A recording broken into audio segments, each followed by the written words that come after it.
This program is recorded and presented by Chippewa Valley Community Television.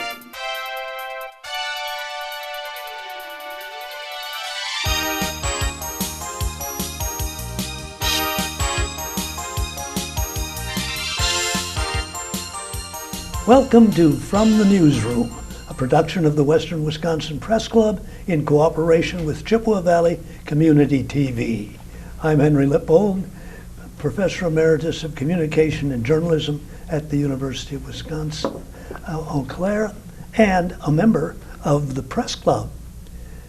Well, today's program is being taped on September 2nd, only days away from the start of another semester or a year of activity at the university, and it'll be the centennial year, so that's an added plus. And who better to have with us on this particular day than Dr. James Schmidt, the Chancellor of the University of Wisconsin, Eau Claire. Welcome. Thank you. It's good to be here. Is it fair to say that the university is coming off some tough times financially? Certainly. It's been probably the toughest year financially the institution's had in its history of 100 years. And we were talking before the show about the new centennial book that's out. And there were times in our history where state funding had been difficult, but this year was our single largest reduction in state appropriation.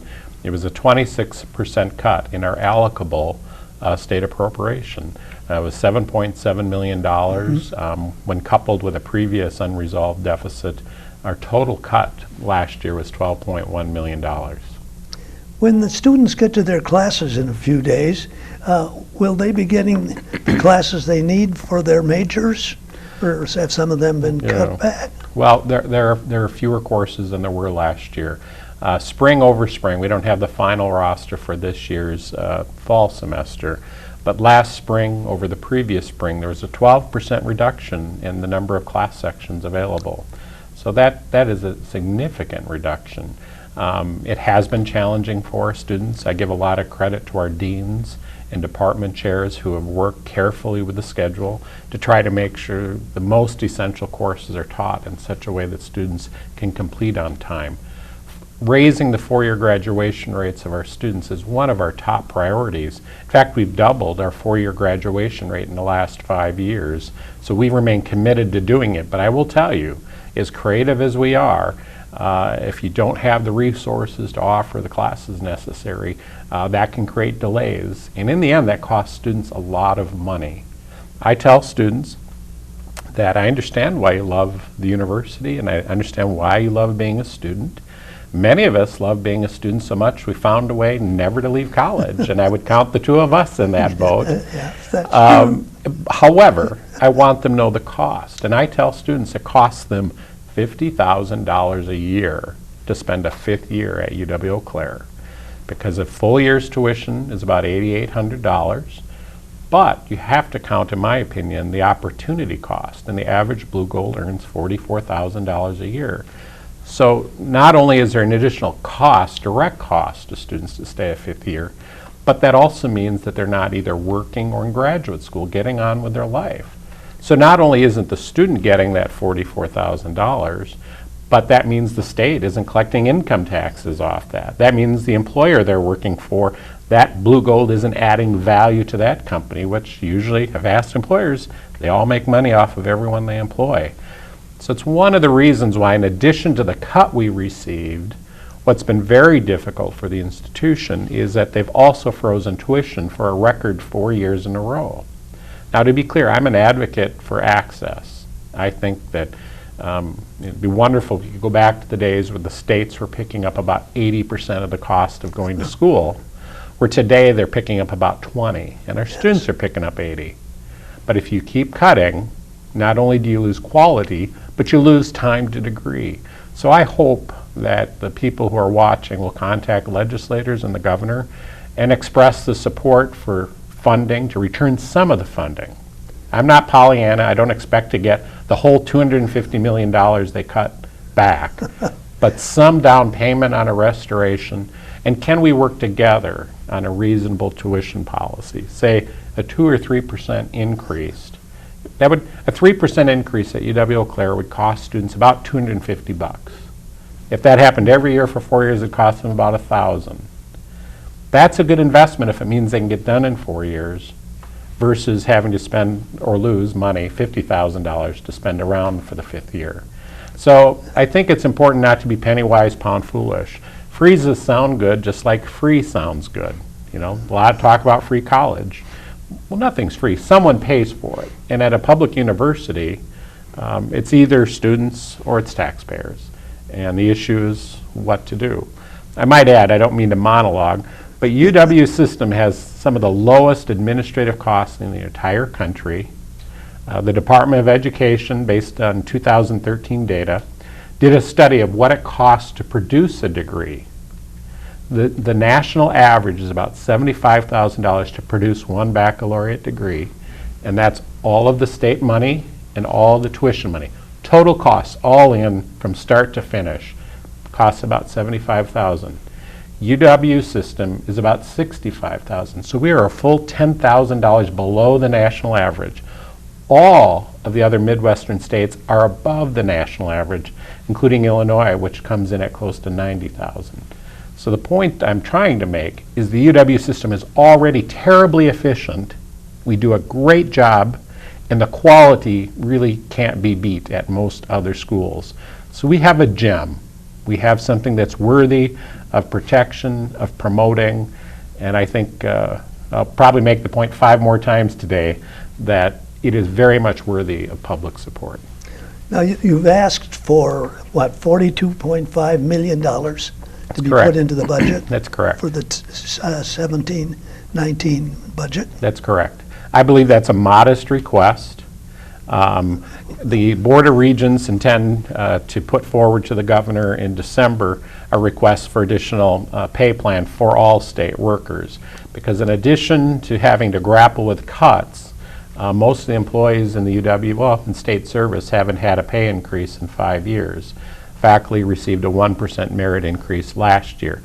And that speaks directly to our competitiveness. Can we attract and retain the best faculty and staff possible?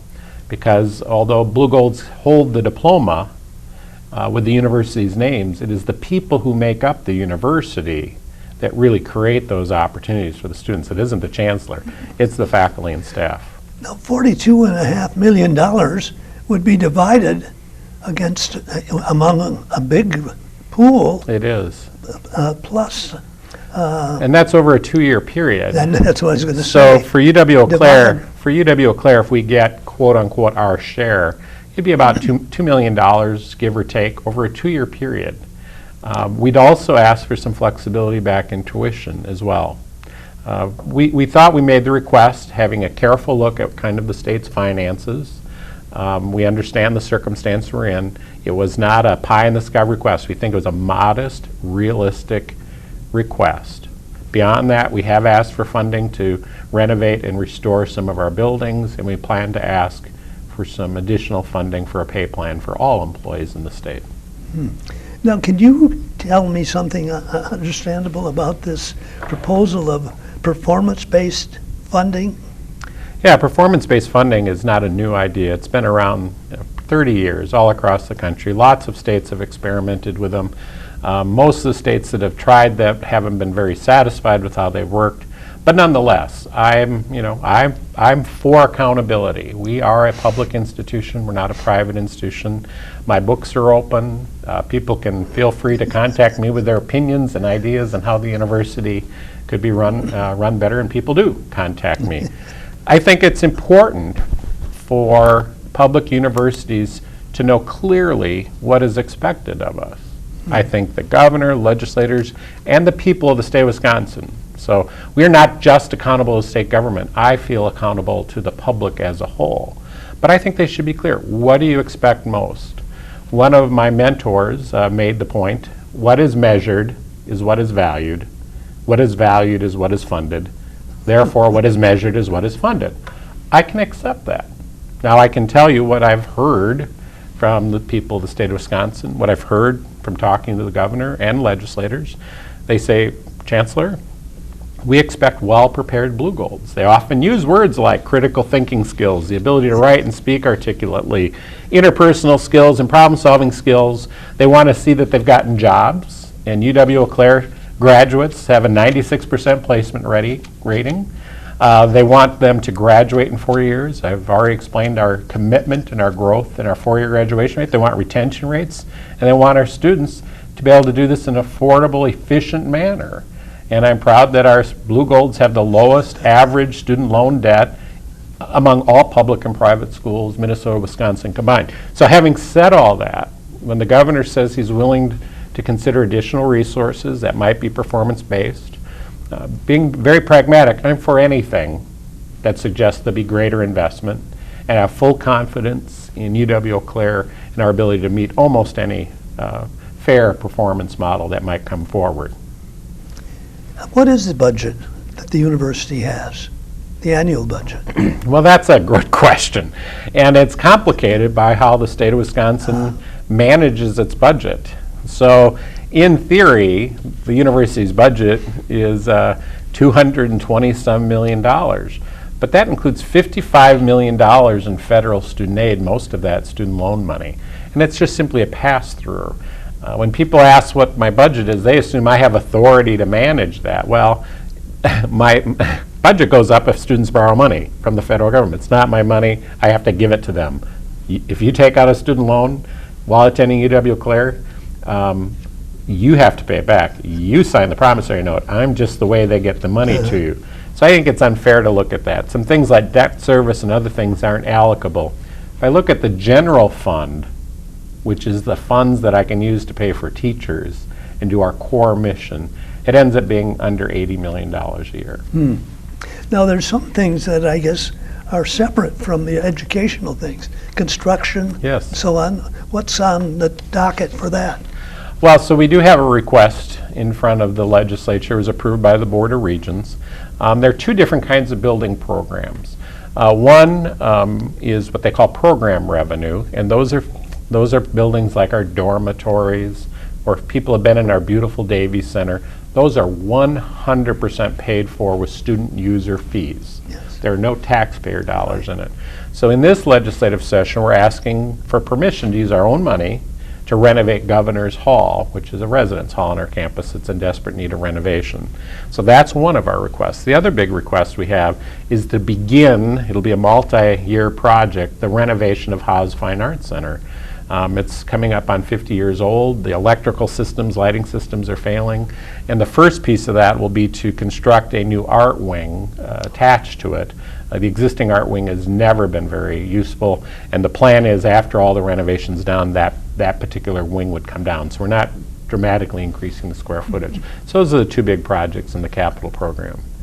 Let's see, you also got money, or somebody got the money, $15 million for the Confluence project. Yes.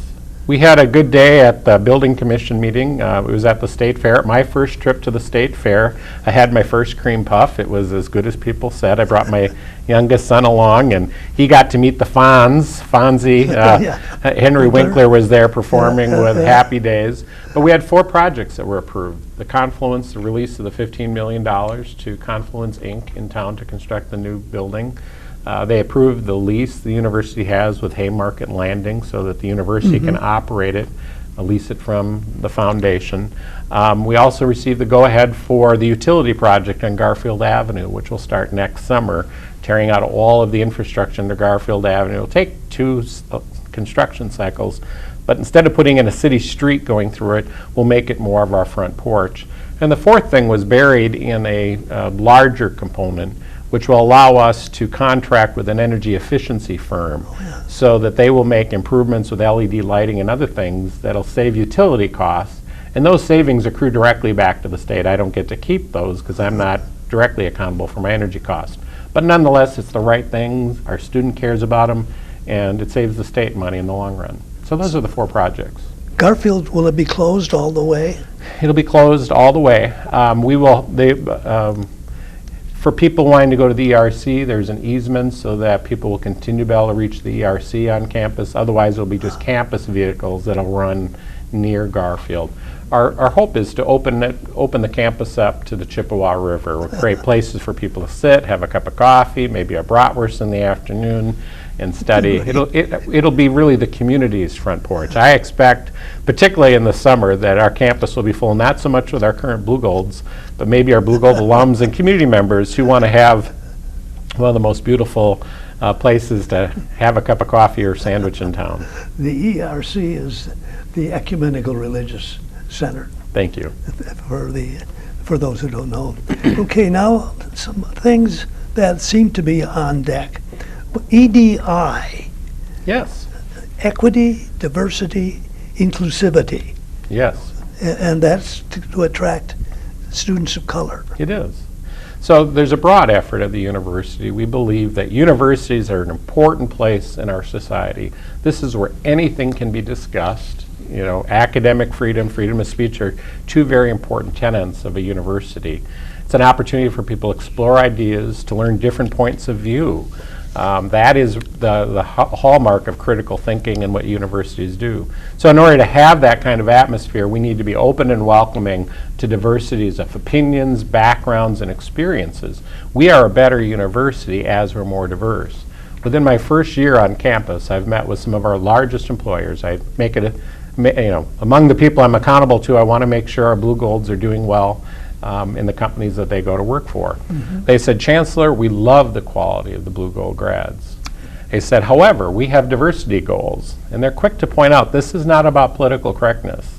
Said it's because we've learned as a company, we are more profitable if we have diversity sitting around the table, because we're stronger if we've thought about things more differently than if we have one type of employee sitting around it. So they said, Chancellor, we expect you to do a better job attracting more students of color to your campus. And they said, in addition, we expect those nice white kids from Wisconsin, Minnesota to have had experience because we have a diverse workforce. And if they don't learn how to interact and be successful with people of different backgrounds, they don't become as successful employees for us. So this initiative isn't about being politically correct. It's about us meeting the needs of our region. In the Eau Claire School District, about 20% of the students in the Eau Claire School District are people of color. We're simply saying as a university, we think we should have about 20% of people of color. Did I see the figure 2,000? Well, that would be right, because we're about 10,000 students. We're welcoming this fall our largest group of diverse students in our history. We'll be welcoming 230 new students of color to our campus just this year. The second part of that goal is to close the opportunity gap. So it means that we have structured the institution in ways that they can all be successful, that people of color can study abroad, do undergraduate research, be in our honors program. So this is an important initiative for the campus. We know that this is a topic at university campuses and communities across the country. Typically, social change and important issues of the day are discussed at a university campus. So not only are we meeting our mission to serve our region, but we're serving our role to serve the public good and to be the place that important conversations happen. Now a couple other things. Enrollment. Yes. What are the prospects? Increase? So the whole area has a decrease in the number of students graduating from high school. We just have fewer young people in Wisconsin than we did 10, 20 years ago. That is an important issue for the state of Wisconsin to grapple with, because I had a birthday earlier this week and looked in the mirror, and I too have gotten a year older than I was a year ago. No kidding. And Wisconsin's going to continue to gray. If we want to have a vibrant economy, and frankly the young people to help make services for the two of us available, we need to attract more young people into the state. I think the UW system's reputation for excellence is the single biggest magnet that we can do to bring people to Wisconsin. And then by doing things in our communities like Confluence, we create the kind of environment that young people want to stay, work, raise families. I think we've got this wall of water of demographics, and for us to ignore them, I think, is a huge mistake. So we're doing our part. First of all, we're increasing our 4-year graduation rate to better serve the state and our students. But that means if we want to stay about the same size, students are going out the back door more quickly. I got to open a bigger door in the front door. So this year we welcome our second largest freshman class in our history, well over 2,300 students. In addition, the average ACT score, the profile, has gone up a little bit. Not a lot, but it's going the right direction. So we plan to maintain our moniker of excellence at everything we do. We do that with engaged faculty and staff and giving students experiences at Eau Claire that they frankly can't get at most other institutions. 46% of our graduating seniors did undergraduate research with a faculty member. Back in my day, it'd be 2 or 3%. And I would put those numbers up against a school like Madison, which is an excellent school, but they're focused at graduate research. The opportunity students have to find their passion at a place like this is important. And I think it's in our community's interest that the university continue to attract those bright young minds to campus with the hopes of maybe retaining them in our local workforce. Yes, that brings up retention. Yes. If you got 2,300, what will be the retention rate? So last year was our second largest freshman class in our history. We had 2,230 freshmen, so we're up almost 100 over last year. But our retention rate, which is already the envy of many people in the country, went up actually 2 full percentage points from the year before. So not only was last year's class one of our second largest in our history, but the retention rate climbed from 84 to 86%. Our goal is to get that to 90%, and we're aligning resources to make sure we serve students really well and we retain them. We don't want to retain all of them because some of them came to us with the notion they were going to transfer to Madison for an engineering degree. There are reasons that people drop out, but I think that those need to be good reasons, and we shouldn't be losing students just because they haven't quite found themselves or found the right fit. Our faculty and staff are redoubling their efforts to keep our students. And where are you going to keep in the student housing issue? Yeah, well, we're grateful. This will be the first year in decades that we haven't had to have students in hotels. Students are moving in this weekend, Labor Day weekend, into Haymarket Landing. There are already a few of them in there. I've talked to people saying it's fun to see lights up in the apartments. But next summer, we take Towers South offline. 600 beds will be gone. We are scrambling to try to find a place for those 600 students. Our prime overflow hotel in the past had been the Plaza Hotel, and I think your viewers know that that's going to be torn down by the end of this calendar year. So we're looking at different options, talking to some private apartment buildings, and we're even considering whether the foundation would build yet another structure somewhere in the community. The Haymarket Landing, that's to hold, what, 114? It actually holds over about 410. There's 119 apartments in there, and most of them are 4-bedroom apartments. Where did I get my figure? I don't know, but let me tell you, there's a beautiful views. I've picked my 2 favorite apartments in there, but we decided to let the students use them. What does it cost? You know, the cost is very similar to what Chancellor's Hall on our campus costs. Chancellor's Hall is an apartment-style building. It was built in 1999. The only difference is students who rent at Haymarket Landing sign a 12-month lease with the university, just like any other off-campus apartment would. So it's comparable.